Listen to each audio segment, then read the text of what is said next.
Adventist World Radio, the voice of hope. Radio feon'ny fanantenana na ny AWR. Izay manakuaniwa ni radio manerantan la feoni fanantenani tundato kiazava. Hoy ny tenin'ity mpanoratra iray, tadidio fa ny atao hoe sambatra dia tsy midika fa anananao avokoa akory ny zavatra rehetra.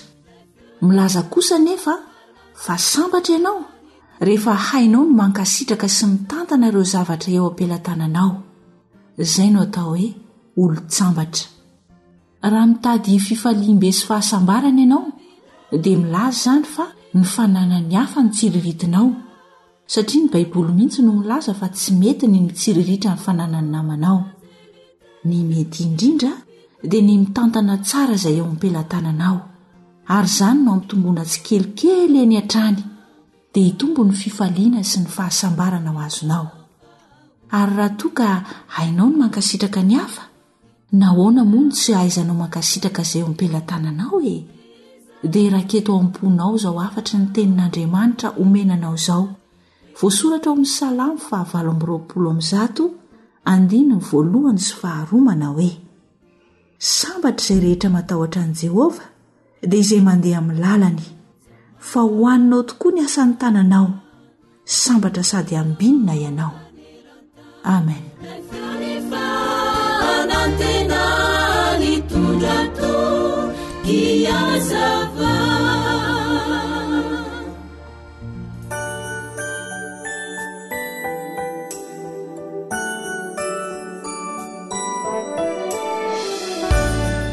Mr Vonjy.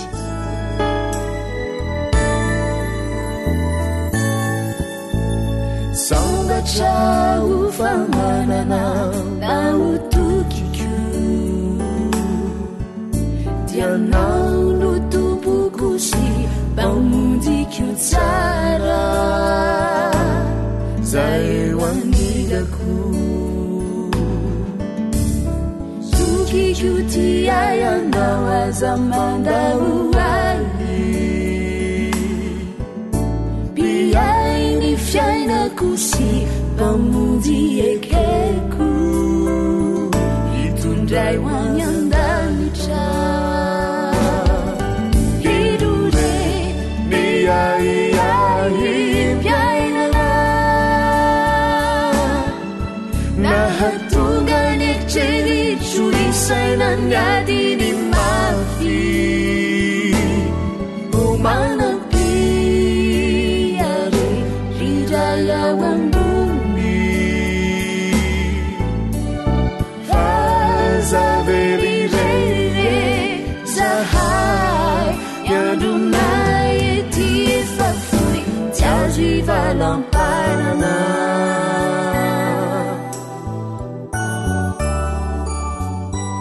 AWR feon'ny fanantenana.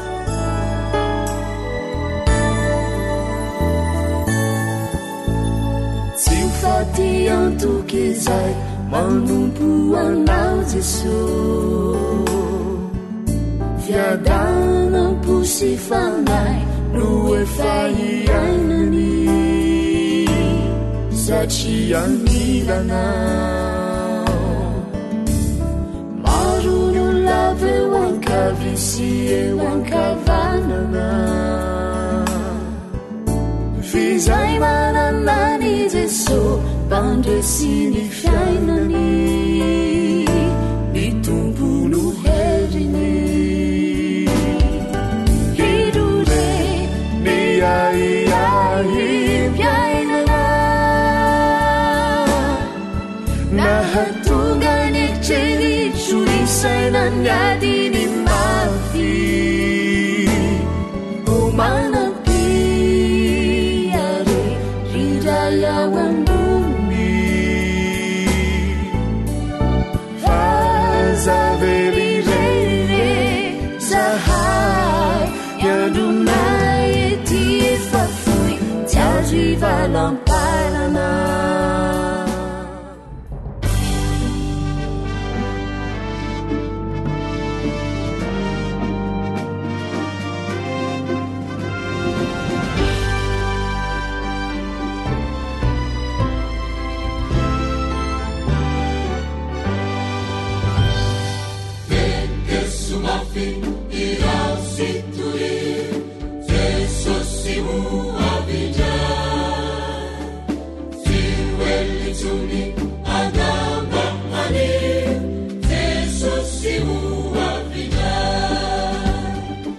alasaro ny faminanin'ny baiboly, alasaro ny faminanin'ny baiboly, fianarana mitohitoy ireo faminaniana apokaliptika ao amin'ny baiboly, no man'ny radio advantista iraisany pirenena na ny feon'ny fanantenana ho anao.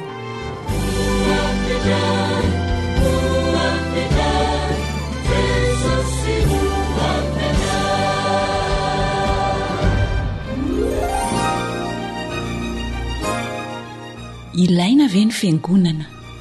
Inona no lazain'ny baiboly momba izany? Ary raha misy izany, dia ahoana ny fomba ataoko ahalalako izany?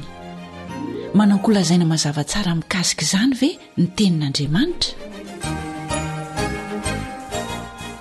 Manasanao hanaraka famelabelarana ratsoratra masina atolotry ny foiben'ny radio advantista iraisany pirenena na ny AWR no man'ny Camille Ottoman, filoha lefitry ny AWR. Namanao Elion André Mitantsoa no hanolotra izany amin'ny teny malagasy.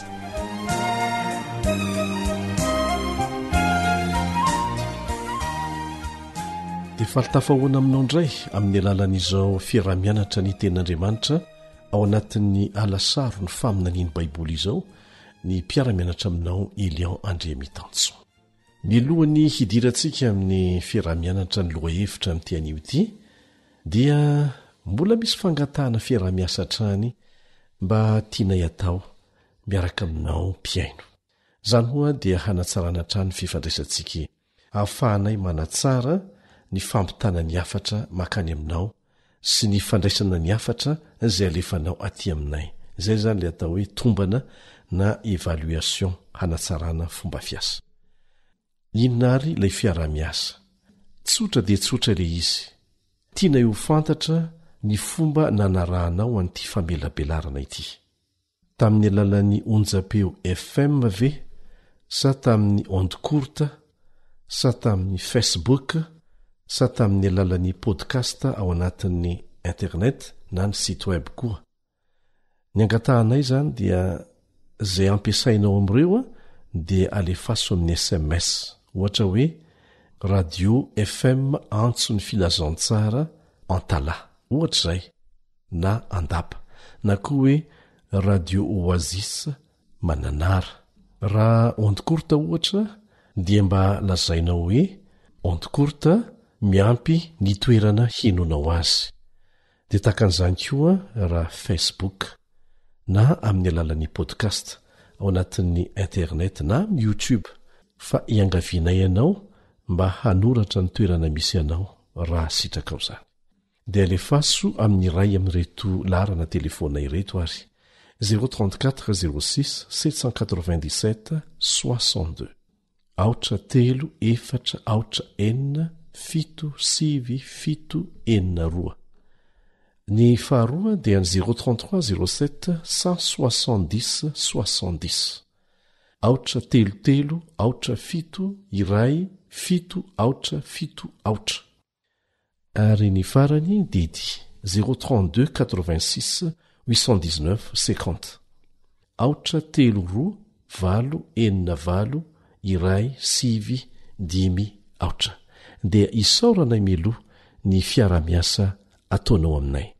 Raha misy soso-kevitra na fanamariana na fijoroana ho vavolombelona dia azonao alefa amin'ny laharana telefonina koa izany na alefaso amin'ity adresy ity: AWR feo fanantenana. Tambatra ireo AWR feo fanantenana @gmail.com gmail.com. Ho anao izay tia handrehan'ireo famelabelarana rehetra efa nandehatra amin'izay, dia tsara ny alalanao fa voatahiry avokoa izy ireny, ary omena ianao ny adresy na ny roy ahafahana mahitan'izany. Raisoary feo fanantenana.org feo fanantenana.org na koa ao amin'ny awr.org awr.org. Azonao tokony mahitan'izany mora foana ao anatin'ity page ity: AWR feo ny fanantenana, AWR feo ny fanantenana, na ao anatin'ny chaîne YouTube AWR MLG, AWR MLG. dia tiana hatrany ny mampatsiahy antsika fa mifampitohy mifampiankina avokoa ny loha hevitra rehetra izay nandeha teto dia tsara isika mamerina tsikelikely miaino azy ireny. Tsy mifarana amin'ity alasaron'ny faminaniana ao amin'ny baiboly ity akory ny fiarahantsika fa mbola hitohy. Ka raha irinao ny azo fampitombona fahalalana ny soratra masina dia manasanao hanaraka hatrany ny fandaran'ny AWR ary mivelatra mivelaram-piainana rehetra izy amin'izay fotoana izay fa tsy ny lafi ny ara-panahy irery ihany. Be deaibe no efa nahita tombontsoa asaina ianao mba handray anjara amin'izany. Azonay atao koa ny mamatsy ianao loharanom-pahalalana be deaibe amin'ny alalan'ny fomba samihafa ahafahanao manatevina ny fahaizanao ny tenin'Andriamanitra. Andehary hiaraka hivavaka isika.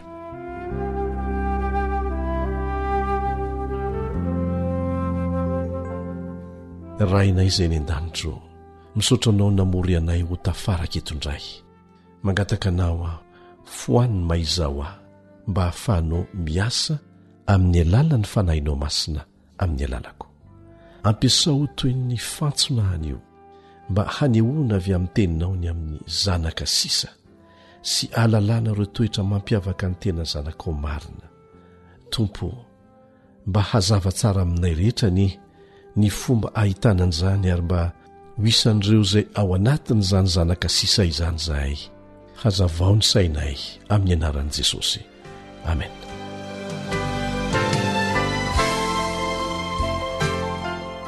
Ahoana ny atonga antsika ho tafiditra ho isan'ireo izay aharitra hatramin'ny farany amin'ny fanarahana ny tompontsika.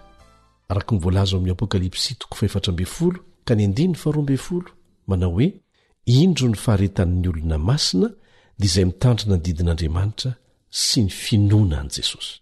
Satria mazava tsara eto fa izay mitandrina ny didin'Andriamanitra sy ny finoana an' Jesosy no haharitra hatramin'ny farany.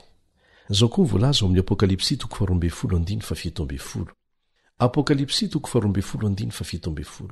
Dia tezitra tamin'ilay vehivavy ny dragona ka lasa nandeha hiaty tamin'ny zanany sisa izay mitandrina ny didin'Andriamanitra sy mitana ny filazanan'i Jesosy. Eto izany dia mampiavaka ireo zanaka sisa ireo vahoakan'Andriamanitra sisa izay aharitra hatramin'ny farany amin'ny fanarahana azy dia ny fitandremana ny didiny sy ny fitazomana ny filazanan'i Jesosy. Efa nianarantsika teto fa ny vehivavy dia maneho fiangonana ao amin'ny faminaniana. Nianarantsika teto koa fa misy vehivavy roa ao amin'ny bokin'ny Apokalipsy, dia ilay vehivavy janga sy ilay vehivavy madio. Ilay vehivavy madio ny voalaza fa enjehan'ilay dragona eto, ary ny mampiavaka an'io vehivavy na fiangonana io dia ny fitandremana ny didin'Andriamanitra sy ny finoana an' Jesosy. Ary eto dia voalaza fa zanany sisa izy ireo, satria efa nihemotra tamin'ny fanarahana ny fahamarinana madio ao amin'ny baiboly ny hafa. Hinoana fa mbola manakoako ao amin'ny saintsika sy ny fotsika ny antso izay ataon'Andriamanitra ho an'ny olona dia ny olona rehetra izay te hanaraka azy mba hivoaka avy ao Babilôna amin'izao fotoana izao. Afatra mazava ao amin'ny Apokalipsy 4:12 zany. Ary faly isika mahalala fa Andriamanitra dia tsy miantso antsika velively hiala tao amin'ny zavatra anankiray raha tsy hoe hiantso antsika izy hiditra amin'ny zavatra manokana izay ekeny sy ahasoa antsika. Namela ohatra mazava ho antsika Jesosy amin'ny fanarahana azy. Misy olona manontany hoe, move misy fiangonana ao amin'ny baiboly? Ary move voatery maka ny ampiangonana raha te hanaraka an'Andriamanitra? Miverina 500 ny teny hoe fiangonana ao amin'ny baiboly manontolo. Ary miverina 7:20 zany ao amin'ny testamenta vaovao fotsiny. Ary tian'Andriamanitra ny fiangonana izay sarotiny amin'ny fiazonana ny fahamarinana avy aminy, tsy analana, tsy anampiana. Zao ny voalaza amin'ny Efesiana 5:5-7. Efesiana 5:5-7. Ianareo lehilahy tiavany vadinareo, dia tahaka ny tiavan'i Kristy ny fiangonana ka nanolorany tena ny hamonjy azy, mba hahamasina azy amin'ny anadiovany azy amin'ny rano fanasana amin'ny teny mba ho raisiny ho an'ny tenany izany ho fiangonana malaza tsy misy pentipentina na fiketronana na izay toy izany fa mba ho masina sady tsy misy tsiny izy. Tsy pio tsara le hoe tahaka ny tiavan Kristy ny fiangonany, tena tia ny fiangonany. Ary izany no mahatonga ny apôstôly Paoly manentana antsika ao amin'ny Hebreo 10:5 Hebreo 10:5 manao hoe aza mahafoy ny fiarahantsika miangona. Be deaibe ny tombontsoa amin'ny fiarahana mivavaka. Akoatry ny vavaka manokana ataonao, akoatry ny fandiniana ny tenin'Andriamanitra ataonao manokana, ny fidirana an'Andriamanitra ataonao manokana, dia tian'Andriamanitra isika mba hivondrona ao anatin'ny fiangonana ary be deaibe ny tombontsoa azo avy amin'izany. Eto izany dia mazava fa ilaintsika ny manana fiangonana. Fa ny fanontaniana manaraka dia ny hoe ahoana no alalako izay fiangonana tokony alehako. Be deaibe ny fiangonana, tena be deaibe. Ny torohevitra omenantsika dia izao: ilainao ny mandray ireo fahamarinana rehetra ara-baiboly indray miaraka, tahaka ny ao anatin'ny saritany anankiray mihitsy, dia amin'ny alalan'izany no hitadiavana ilay fiangonana, miazona an'ireo fahamarinana ireo sy mitahiry izany tahaka ny arena sarobidy. Araka nefa hitanao hatrany hatrany dia izay misy no hijoroko vavolombelona. Misy tantara fijoroan'ny vavolombelona iray ity izay nangony ny ekipa teknika mpanao horonan-tsary ny AWR no tarehan'ny Camille izay nalaina taty Madagasikara. Hoentina aminao ny tantaran'ny Armand sy Clarisse vadiny santionany tamin'ireny horonan-tsary ireny. I Armand dia mandeha amin'ny bisikileta isan'andro, mitety tsena, mivarotra entana samihafa, ary tena tiany ny asany. Tamin'ny fotoana nisehonyity tantara ity izay holazaina aminao dia nipetraka lavitra ny tanan-dehibe izy mivady. Indray andro dia nilaza tamin'ny Armand rahalaany fa izy sy ny dadany dia manaraka tsy tapaka ny fandarana mahaliana amin'ny radio anankiray, izay tsy miresaka fotsiny ny lafi ny ara-pivavahana fa miresaka ny velaram-piainana rehetra amin'ny mahaolona, ny ara-pahasalamana, ny fivelomana, ny fanabiazana sy ny sisa. Ny arivan'iny andro iny ihany rehefa namangy azy ireo Armand dia niaraka ny aino ilay fandarana azy zareo. Ary rehefa niaraka ny aino tamin'izy ireo izy dia nakafiziny ilay fandarana, dia nanohy ny aino an'izany isan'andro izy tany an-tranony, saingy tsy faly tamin'izany kosa ny vadiny Clarisse. Mpivavaka mafana fo amin'ny fiangonana mpandala ireo fomba nenti-paharazana izay mampifangaro ny ara-baiboly sy ireo fanao izay tsy hita ao anatin'ny baiboly izy. Ary tsapany fa io radio io dia niresaka mahakasika izay lazainy baiboly iriry ihany, kanefa mifanohitra tanteraka amin'ny fampianaran'ny fiangonany izay tena efa nahazatra azy sy ireo fianakaviany hatry ny elabe.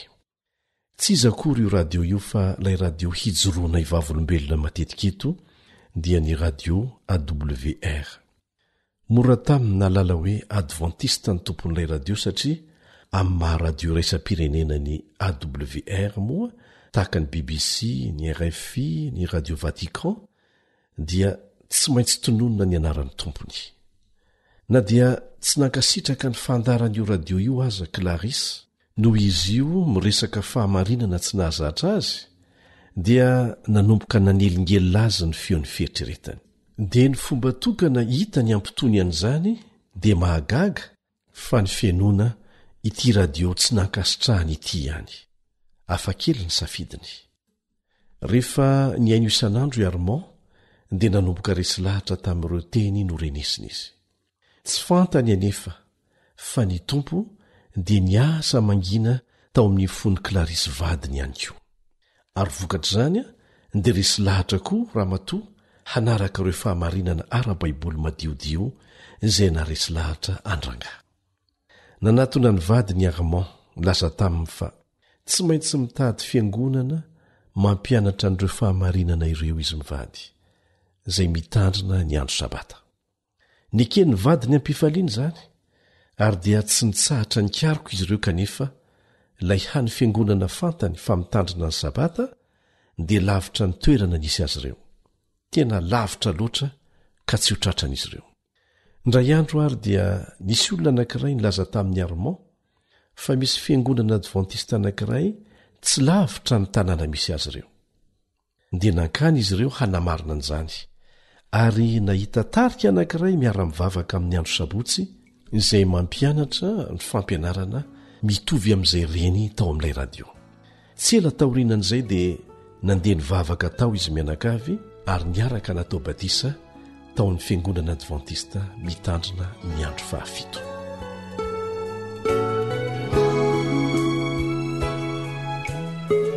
Inona moa no hevitry ny hoe adventiste mitandrina ny andro 7?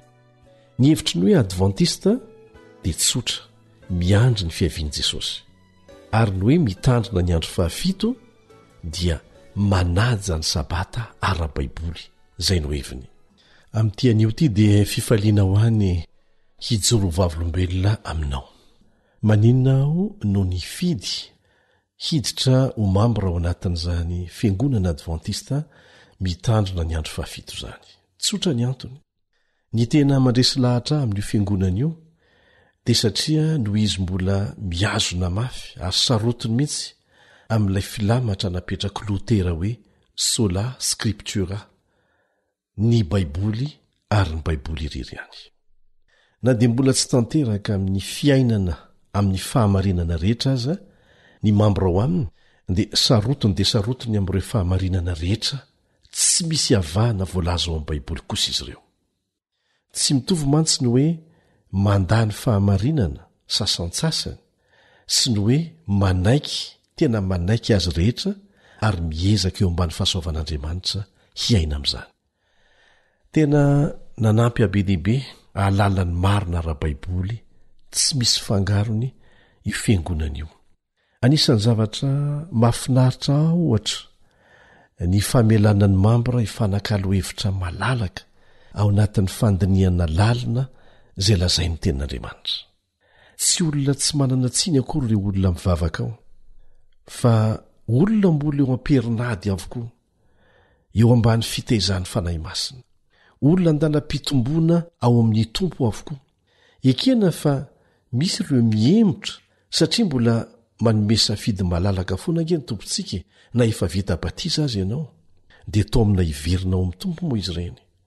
Misy koa ireo manana anton-javatra hafa andehanany any am-piangonana, tsy azo sakanana izy. Tsy azo ny fiangonana ataony maniery azy ireny amin'izay tokony ataony. Tsy natao hijery azy ireny sika amin'ny fanarahana ny tompontsika rehefa tonga ao amin'ny fiangonana. Ny andraikitra kosa ao amin'io fiangonana io dia omenan'ireo izay fantatra fa tokony omenan'izany. Mety isy zavatra hitovizany amin'ny fiangonana hafa angamba, fa ny mampiavaka azy ary mahatonga ho mambra ao anatiny dia averiko ihany. Tena sarotiny amin'ny fahamarinana rehetra ara-baiboly sy miezaka hiaina amin'izany ny fiangonana adventiste mitandrina ny andro 7. Ary manentana ny mambra ao aminy handalina ny soratra masina sy fanakalo hevitra malalaka ary izaran'izany amin'ny hafa tahaka izao ataona izao. Za dia tsy pasteur fa mpitory ny filazantsara ary nianatra manokana momba ny fampitanan'izany filazantsara zany amin'ny alalan'ny haino aman-jery. Efa hatrany amin'ny taona 1997 no nanomboako nianatra mikasika an'izany hoe fampitana hafatra amin'ny alalan'ny fitaovan-tserasera izany. Anisan'izay zany ny fampitana ny filazantsara. Ary mitohy foana ny fianarana hatramin'izao satria mivoatra trany ange ny fomba natanterahana an'izany asa zany. Ary isaorako manokana ireo mpampianatra sy mpanohana rabola ny fianarako eo anivon'ny foibe mpitantanan'ny radio AWR any Etazonia. Ankoatr'izay dia tsy tanteraka mihitsy aho fa mbola andala-pitomboana tahaka anao koa. Fa ny tsapako dia izao tena manampy be dehibe aho amin'ny fifandraisana amin'Andriamanitra, ny fizarako amin'ny hafa ny filazantsara, ny fandraisako anjara amin'ny fampandrosoana ny fiangonana. Vitan'Andriamanitra io asa fitoriana ny filazantsara mandrakizay io. Ary ho vitany ao anatin'ny minitra vitsy zany miaraka amin'ny anjely marobe, saingy fantany fa mahatsara antsika ny fiantsonantsika hiaraka hiasa aminy, ny fampandraisana anjara antsika ao anatin'ilay asa fitoriana ny filazantsara ny fampahafantarana ny hafa ny famonjena ny entin' jesosy ho azy tahaka an'izany mihitsy ange nataon'i jesosy tamin'ny mpianany fahiny no tezainy tao anatin'ny fiarahana miasa aminy ireo mpianatra ireo dia hitantsika ny vokany tena misy tombontsoa be diibe indrindra fa eo amin'ny lafiny ara-panahy ny fiarahana miasa amin'Andriamanitra satria mitaizanao ilay izy manamboatra anao zany eto a dia mampirisika antsika rehetra izay tapa-kevitra iroso hanolo tena hiandany tanteraka amin'Andriamanitra eo amin'ny rano batisa mba hazoto ny miara-miasa aminy fa natao hahasoantsika mihitsy zany ny toetra hitako fa misakana ny olona maro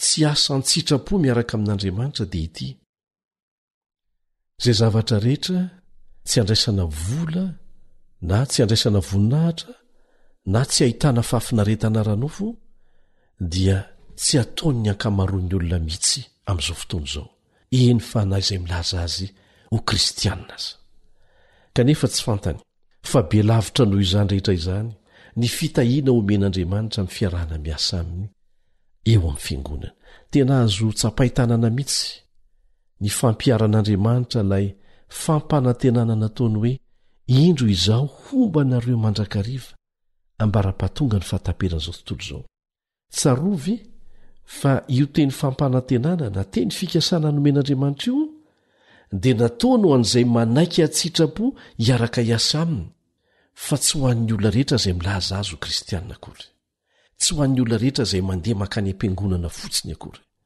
fa ho an'izay manaiky ilay iraka hoe mandehany ianareo dia nytoyny indro aho homba anareo jesosy tenany mihitsy no nyteny an'izay tsarovy anefa ary efa naverimberina teto izany fa tsy afaka misolo tenanao eo anatren'Andriamanitra na amin'ny ampahany kely indrindra aza ny fiangonana tahaka an'izany koa ny mpitandrina ny papa rehefa mpitondra fivavahany na olombelona iza na olombelona iza ary marina raha baiboly zany mazava zay voalaza eo amin'ny asan'ny apôstôly toko 4:12 asan'ny apôstôly toko 4:12 ary tsy misy famonjena amin'ny hafa fa tsy misy anarana hafa ambany lanitra nomenan'ny olona izay ahazontsika famonjena mazava izany manampy anao manampy ahy hanana fifandraisana matotra amin'ilay hany-pamonjy anao sy ahay mihevitra ny hafa ary hanofana antsika ho mpiara-miasa amin'Andriamanitra izay no ataon'ny fiangonana fa ny tsirairay ny mambora tsirairay dia tompona andraikitra mivantany eo anatren'Andriamanitra amin'izay rehetra ataony ka izao ny torohevitra sady fanentana nataon'ny ten'Andriamanitra ho antsika tsirairay ao amin'ny Hebreo 12:1 Hebreo 12:1 koa amin'izany satria misy vavolombelona maro be toy izany manodidina antsika toy ny raona dia aoka isika koa hanaisotra izay rehetra mitambesatra amintsika mba miota izay malaky mahazo antsika ary aoka isika hiazakazaka amin'ny faharetana amin'izao fiazakazahana filokana napetraka eo anoloantsika izao mijery an' Jesosy tompo ny finoantsika sy mpanefa azy izay naharitra ny azo fijaliana fa tsy nitandro enatra mba hahazoany ny fifaliana napetraka teo anoloany ka dia efa mipetraka eo ankavanany seza fiandrianan'Andriamanitra izy ao amin'ny Hebreo 1:12 izany hoe milohan'ilay 12 izay nivakitsika teo dia misy fijoroana ho vavolombelona maro mahakasika an'ireo olon'Andriamanitra izay efa nandresy ary miandry ny fiaviany tompontsika fotsiny raha azon'Andriamanitra nataony nampandresy azy ireny nahoana moa tsy azo ny atao koa ny ampandresy asa ianao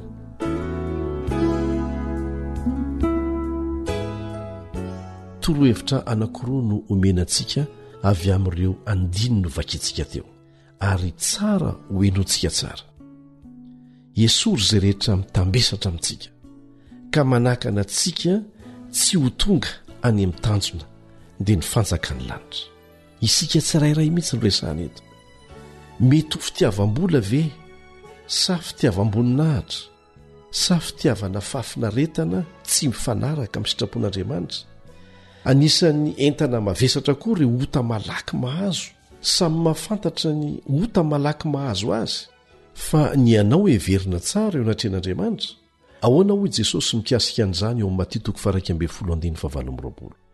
Matio 7:20 mankanesa ty amiko ianareo izay mavesandrentana. Ny torohevitra faharoa miainga avy amin'ny andininy izay nivakitsika ao amin'ny Hebreo 12 teo dia izao: Jesosy irery ihany jerena. Mijery an' Jesosy tompony finoanao sy mpanefa azy. Tsy mijery an-drakoto, tsy mijery an-drasoa, fa mijery an' Jesosy. Sahala amin'ny hopitaly ny fiangonana, tsy hanamaivana ny aretinao akory ny fijerena ny aretin'ny hafa. Tsy hanasitrana ny aretinao akory ny fijerena ny fahararen'ny hafa.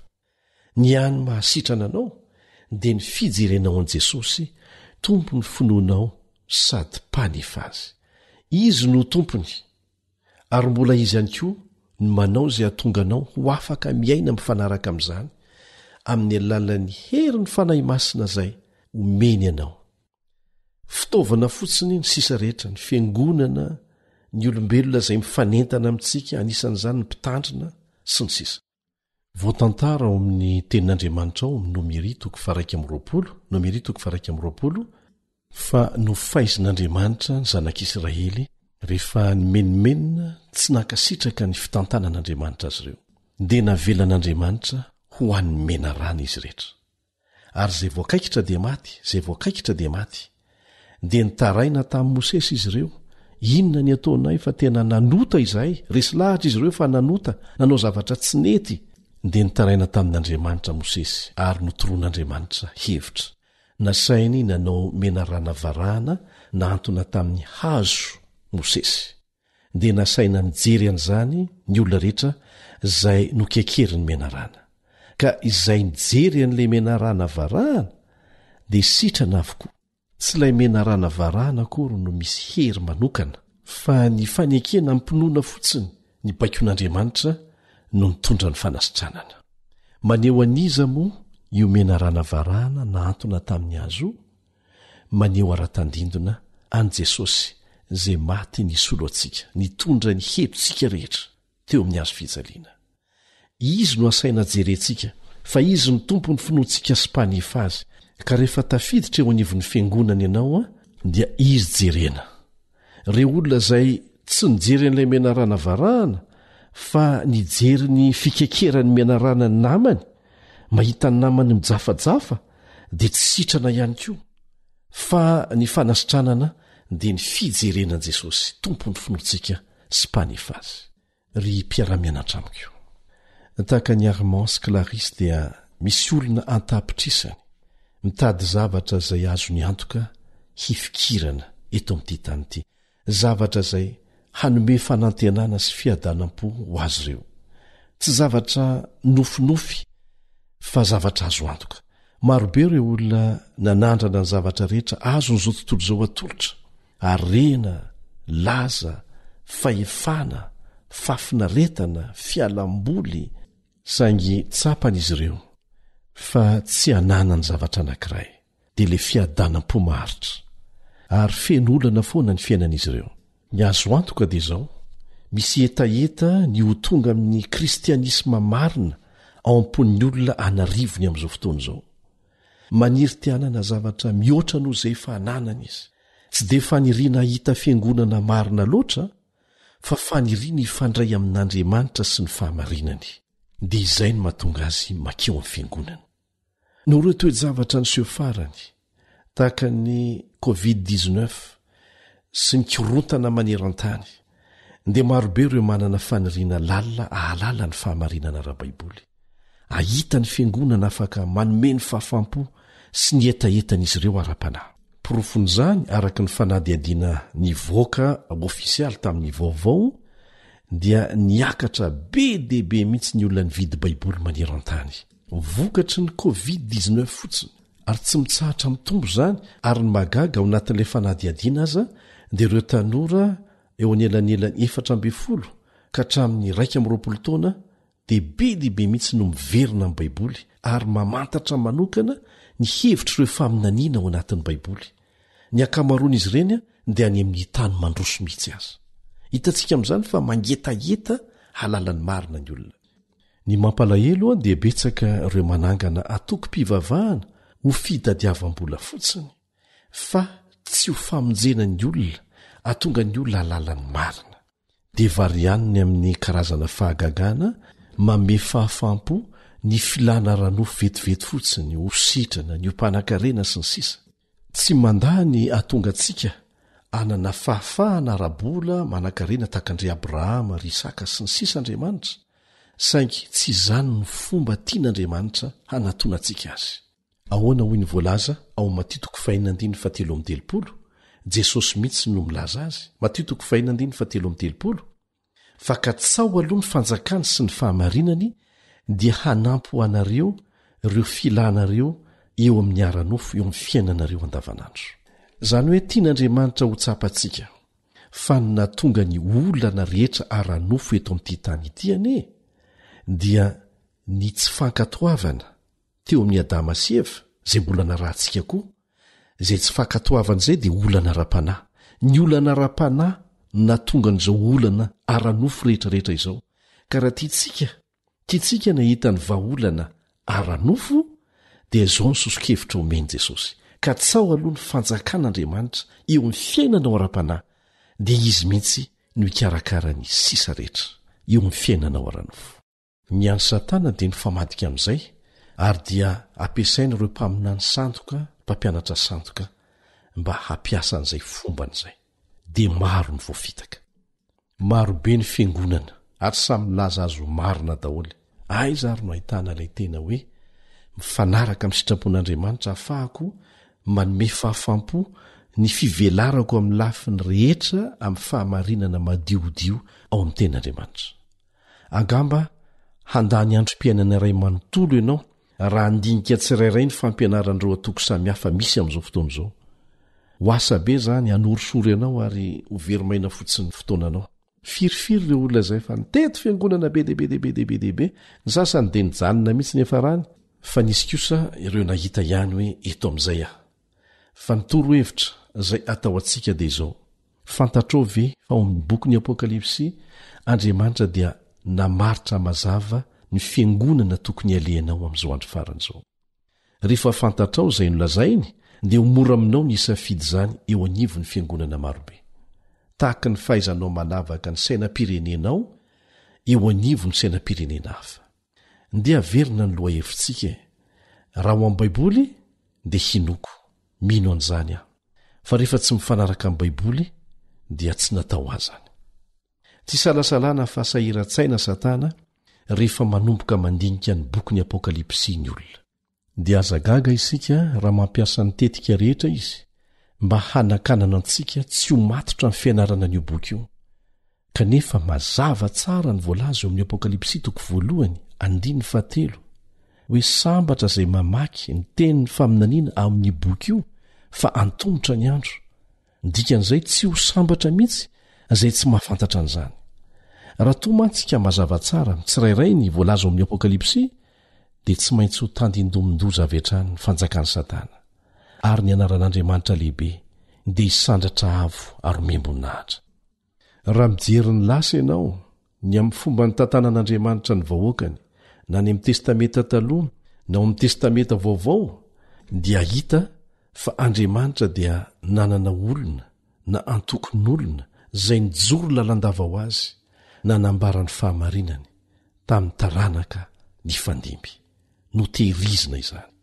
amin'ny alalan'ireny olona ireny ao amin'ny testamenta taloha dia nanome toromarika ny vahoaka ny Andriamanitra mba hanandratra ny feony izy ireo tahaka ny trompetra hanandratra avo ny anarany sy ny fahamarinany tahaka izay hitantsika eo amin'ny Isaia 40 tsy azontsika atao ny hijanona fotsiny amin'izao na atao hatramin'ny fizarana ny filazantsara ny fahamarinana madiodio amin'ny tenin'Andriamanitra angatahana isika azoto amaky tsara ny tenin'Andriamanitra ambavaka dia ho hitanao fa ao anatin'ireo pejy tsirairay ao amin'ny baiboly dia mahita ohatra tsy mampino ianao ny amin'ny fomba hiasan'Andriamanitra amin'ny alalan'ny olona izay miaino azy rehefa mijoro amin'ny fahamarinana ilay olona ary matoky amin'ny fanarahana ny fitarian'Andriamanitra dia misy valosoa lehibe izay tsy tratry ny saina mihitsy andinga isika hijery anankiray izay tena tsara anisan'ny tsara voatantara ao amin'ny baiboly dia ny tantarany Josoa sy ny nandravana ny mandany Jeriko. Voarakitra ao amin'ny Josoa 4:1-7 zany. Josoa 4:1-7 fa angatana isika hamaky azy manontolo. Io ohatra io dia maneho amin'ny fomba mazava ny fisehoan'ny herin'Andriamanitra magaga rehefa manaraka tsara ny toromarika omeny ny vahoakany. Tena niavaka mihitsy ny paikady izay natoron'Andriamanitra handresena ny Jeriko. Izy mihitsy no nametraka an'izany nanoro an'izany an Josoa. Ny fototry ny fahombiazana dia ny fanekeny Josoa ny toromarik'Andriamanitra tamin'ny atsipiriany, ary izany no asaina ataontsika koa. Mamantatra an'izany dia manatanteraka an'izany. Ny mandan'i Jeriko no anankiray amin'ireo manda mafy indrindra tamin'izany faritra izany tamin'izay fotoana izay. Lapan'ny mpanan-karena sy tempolony rendrarendra izay nanjakan'ny fahazaran-dratsy sy ny fanompo-tsampy Jeriko. Izany rehetra izany moa dia fanoerana n'Andriamanitra avokoa. Niseho tamin'i Josoa Kristy ary nampanantena azy fandresena amin'ity tanàna sarotra idirana ity. Dia tamin'ny fanarahana mivantana ny baiko avy any an-danitra no voriany Josoa ny miaramila rehetra. Nomena baiko izy ireo fa tsy misy fanafiana mivantana izay atao araka ny toromarika mazava avy amin'Andriamanitra. Ny planin'Andriamanitra dia ny fampiasana fomba faran'izay tsy ampozina, izay fomba fiasa tsy tratry ny saintsika kanefa izany ny tsara indrindra, ary matetika tsy mifanaraka amin'ny fomba fijerintsika olombelona. Kanefa rehefa arahana ny fahatsoram-po izany dia tsy maintsy mitondra fandresena mandrakariva. Rehefa miatrika olana ianao izay toa tsy ahitana vahaolana mihitsy dia tsy maintsy mianatra fa ny fandresena ny Jeriko anao, ny Jerikoko, ny Jerikotsika dia ho azo rehefa matoky ny taridalana omen'Andriamanitra isika, izay matetika mifanipaka amin'ny fomba fijerintsika. Araka ny voalaza ao Isaia 5:7. Isaia 5:7 manao hoe: fa ny fihevitro o Jehova dia tsy fihevitrareo, ary ny lalanareo kosa tsy mba lalako. Fa tahaka ny avon'ny lanitra noho ny tany no avon'ny lalako noho ny lalanareo sy ny fihevitro noho ny fihevitrareo. Dia izao koa ny vakitsika ao amin'ny Samuela 2:7. Fa tsy mba toy ny fijerin'ny olona ny fijerin'i Jehova, fa ny olona mijery ny miseho ivelany, fa Jehova kosa mijery ny fo. Raha amin'ny fomba fijery miaramilany dia tsy mitombona ny hoe hanafiana ny Jeriko amin'ny alalan'ny fandehanana tsotra manodidina ny manda sy ny fitsofana trompetra, kanefa ilayntsika ny tsy maneho fisalasalana mihitsy ny amin'ny baikon'Andriamanitra sy ny toromarika izay omeny.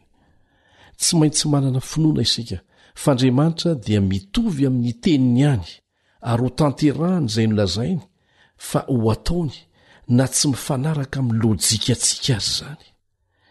Ny tantara ny nandravana ny Jeriko dia maneho tsara ny fomba hiazonan'Andriamanitra ny teny fampanantenany rehetra izay nisy hatr'izay ary tsy ova mihitsy. Ny anjera ny mandan'i Jeriko satria ny teny Andriamanitra hoe hirodana io. Ohatra anankiray lehibe koa ny fankatoavan'ny Noa an'Andriamanitra. Tsy mbola nisy ange izany orana izany izay mety handrakotra ny tany araka ny fijerin'olombelona talohan'ny safodrano kanefa natoky ny tenin'Andriamanitra izy, dia naharitra ny andry sy nanaraka ny toromarika izay nomeny nandritra ny 20 taona. Faharetana sy fanoloran-tena be izany. Tsy nihemotra hatramin'ny farany Noa nanteny hoe: fa maninona ianao no elabery tompo? Tsia, natoky ny fisaka izany tamin'Andriamanitra Noa, ary vovontsy tanteraka izy noho izany. Hoy Jesosy eo amin'ny Lioka 1:20. Ary tahaka ny tamin'ny androny Noa dia ho tahaka izany koa amin'ny androny zanak'olona. Arak'izany voambary izany mialohan'ny fiavian'ny fanondrony dia ho tahaka ny tamin'ny androny Noa ny zavatra iseho.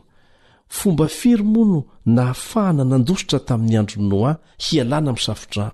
Tsy misy afa-tsy ray ihany dia ny fidirana tao anaty samby fiara. Araka ny voalaza amin'ny Genesis 7:1. Genesis 7:1 zao ny baiko nomen'Andriamanitra ny Noa.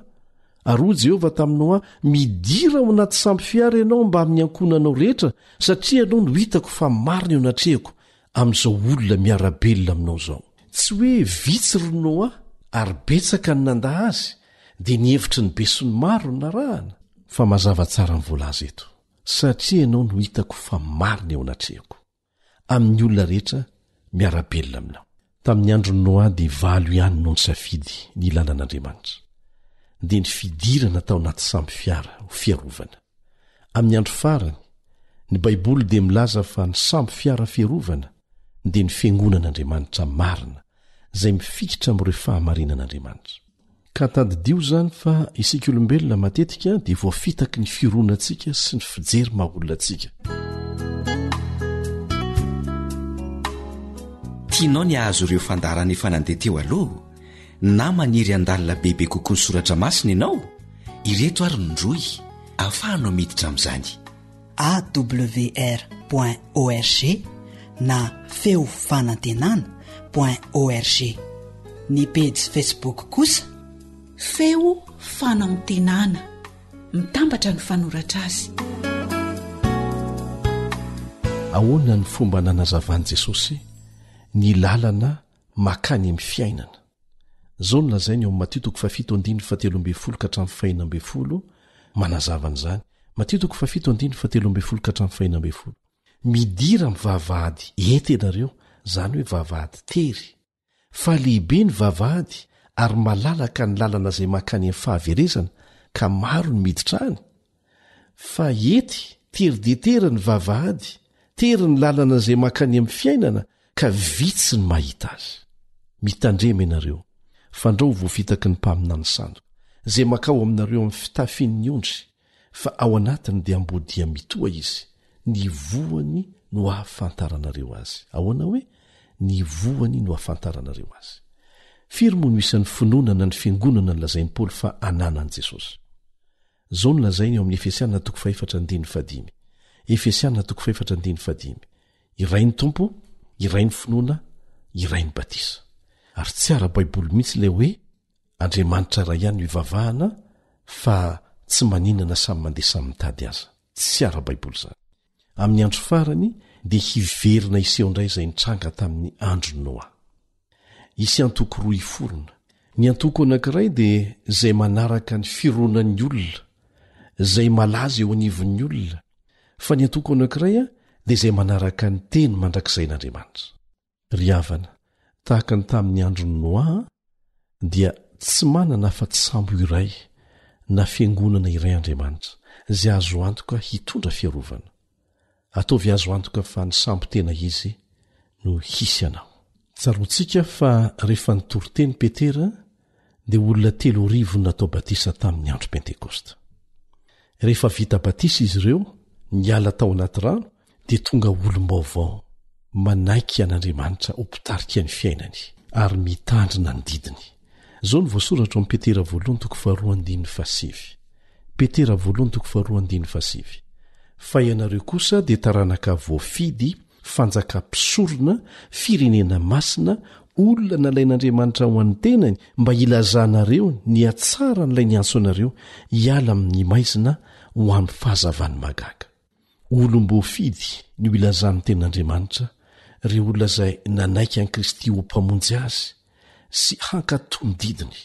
Lazainy eto hoe fanjaka-pisorona, firenena masina, zany hoe olona voatokana nalain'Andriamanitra ho an'ny tenany, ary manana iraka izy ireo dia nilaza ny atsara n'ilay ny antso azy ireo hiala tamin'ny maizina ho amin'ny fahazavany magaga. Zany hoe nantsoin'Andriamanitra avy tao amin'ny haizina ho ao amin'ny fahazavany izy ireo, avy tamin'ny fahadisoana ho amin'ny fahamarinana, avy tamin'ny fandikana ny didin'Andriamanitra ho amin'ny fankatoavana an'izany, ho amin'ny fifandraisana lalina kokoa amin'Andriamanitra. Rehefa avy mihaino famelabelarana mitohy mikasika ny fahamarinana ny olona, dia misy ireo izay miady saina mafy. Inona no ataoko? Misalasala izy hoe, raha manaraka ny fahamarinana dia tsy maintsy ho lavoko ve ny zavatra rehetra ninoko tany aloha? Tsy zany mihitsy. Ny olona tsirairay dia mitombo amin'ny fahalalana ny fahamarinana. Mino ny tenin'Andriamanitra izy, mino izy fa Jesosy dia maty misolo azy teny amin'ny hazo fijaliana. Saingy nisy fahadisoana tamin'ny fanarahana ny fahamarinana sasatsasany. Rehefa fantany izany dia tian'Andriamanitra izy hanoindiany hitombo amin'ny fahalalana ny fahamarinana sy hampiatra izay fantany eo anatren'andriamanitra. Andriamanitra dia malala fa misy olona tsopo marobe mikaroka ny fahamarinana ary manompo an'andriamanitra amin'izay zavatra fantany andretrarehetrany. Ireny olona ireny dia tsy maintsy ho tonga amin'ny fahalalana ny fahamarinana. Izao no lazain'i Jesosy eo amin'ny Jaona 4:5-7. Manana ondry hafa izay tsy amin'ity vala ity aho, ary ireny koa dia tsy maintsy hoentiko ka hiaino feko, ary ho tonga andiany iray izy sady iray ihany ny mpiandry. Ny ondriko miaino ny feko, ary izao mahalala azy ary izy manaraka. Eto Jesosy dia aseho amin'ny alalan'ny mpiandry ondry miaraka amin'ny andiany ondry anankiray. Ny olony no ondry sarobidiny, ny fiangonany, ary ireo no andian'ondriny. Dia milaza mazava izy fa misy ondro ny sasany izay tsy mbola ao amin'ny fiangonany, fa mbola antsoiny izy ireny hanaraka azy ao amin'ny fiangonany ao anaty valany. Ry mpiara-mianatra amiko, raha manatona an'Andriamanitra mikatsaka ny marina amin'ny saina misy sokatra isika, saina maniry hahafantatra amin'ny fo marina dia asehony amintsika ny fahamarinana. Ilayntsika ny mivavaka tsirairay mihitsy manao hoe Tompo, aseho ihany fahamarinana, na dia samy hafa amin'izay fa fantatro taloha azy zany. Ahoana hoe ny tonombavaka nataon'i Jesosy izay nataony mba hianarantsika? Aoka tsy ny sitrapoko ny natao, fa ny anao. Eto am-pamaranana dia manasanao mba hindrana ny tonombavaka nataon'ny mpanao salamo amin'ny Salamo 8:30. Salamo 8:30. Andininy 7:20 sy ny 4:20. Andininy 7:20 sy ny 4:20.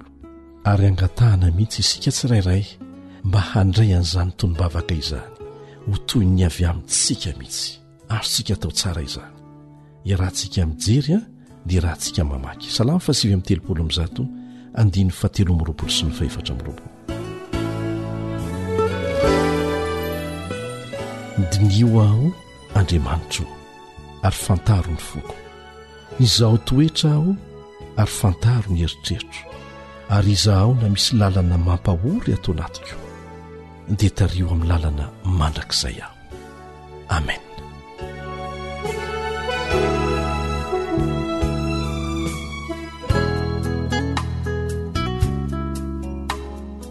Raha misy fanontaniana tonga ao an-tsainao, na misy antombavaka angatahanao amin'ny fotoana rehetra, na koa misy fijoroana ho vavolombelona azonao zaraina, dia manorata amin'ireto adresy manaraka ireto: email awr feo fanantenana @gmail.com, page Facebook awr feony fanantenana, na ny laharany finday 034 06 797 62 033 07 170 70.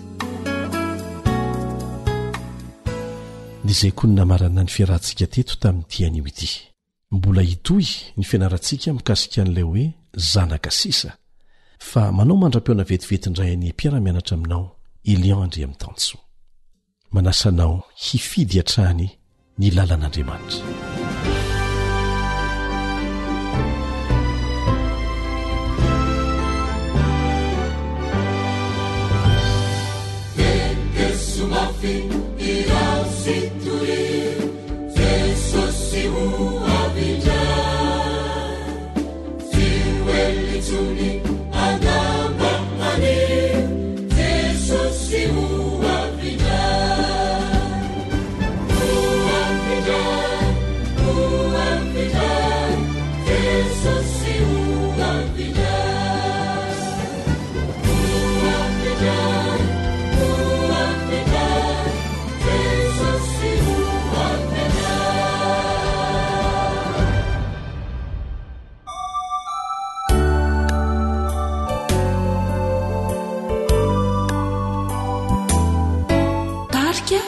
Hiraina.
ilay feony fanantenana.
Adventist World Radio, the voice of hope. Radio feony fanantenana. Ny farana treto ny fanarahanao ny fandaharan'ny radio feo fanantenana na ny AWR amin'ny teny malagasy. Azonao ataony mamerina miaino sy maka maimaimpona ny fandaharana vokarinay amin'ny teny pirenena mihoatriny 100 amin'ny fotoana rehetra. Raisoaryn'ny adresy ahafahanao manao izany: awr.org na feofanantenana.org.